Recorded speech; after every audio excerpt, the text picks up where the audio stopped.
Fala, buscadores do conhecimento, professor Rodrigo aqui na área, em mais um episódio do Bora Aprender? Nesse vídeo vamos falar a respeito de funções recursivas. Certamente você deve ter pesquisado bastante a respeito de recursividade aqui no YouTube, né?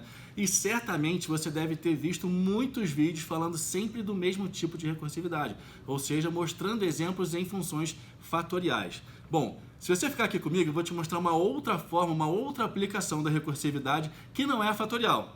Vamos junto?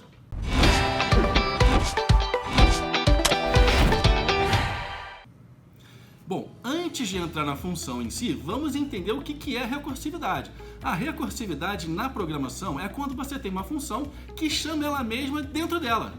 Nossa, parece complicado isso, né? Uma função se chamando dentro dela, isso vai ficar no loop infinito, não é verdade? Não, fique tranquilo, a gente vai ver nessa função como que a gente consegue utilizar sem entrar no loop infinito. Bom, quando eu falei de recursividade, você já deve ter pensado em estrutura de repetição, não é verdade?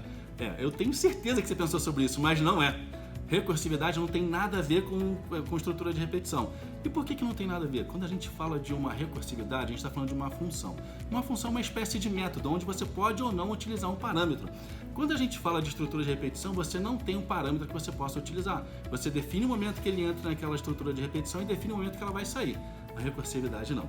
Bom, agora que a gente já entendeu o que é recursividade, vamos falar de 3 regras básicas para que a gente de fato identifique uma função recursiva.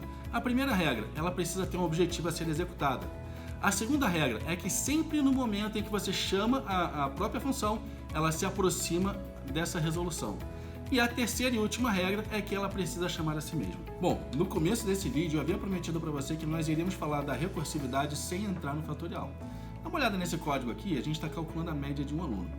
Para que a gente saiba que realmente essa função que a gente está vendo aqui, que é o cálculo da média de um aluno, ela é recursiva, a gente precisa observar as 3 regras que a gente havia definido anteriormente. Você lembra quais são? A primeira regra era aquela que dizia que uma função recursiva ela tem que ter um propósito, um porquê que a gente vai utilizar. Essa função ela tem um propósito de calcular a média de um aluno. Então aqui ela já está cumprindo a primeira regra.